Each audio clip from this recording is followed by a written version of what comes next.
সকালটা শুরু করলাম বৃষ্টি দিয়ে, আলহামদুলিল্লাহ।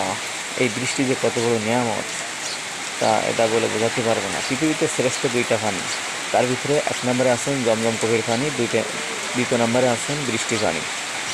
এই বৃষ্টি আসলে আল্লাহর অনেক বড় একটা নিয়ামত। আল্লাহ খুশি হইলে তখন বৃষ্টি দিয়ে থাকেন।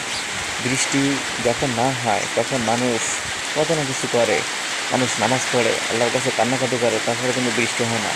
আল্লাহর ইচ্ছায় বৃষ্টি হয়ে থাকে।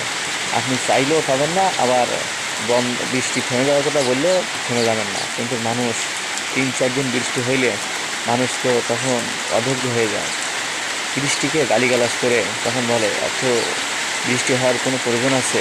এবার তো থামতে পারে। আস্তাগফিরুল্লাহ। বৃষ্টি আসলে প্রয়োজন আছে, যখন প্রয়োজন হবে তখন আল্লাহ তাআলা আমাদেরকে মাঝে বৃষ্টি দিয়ে থাকবেন।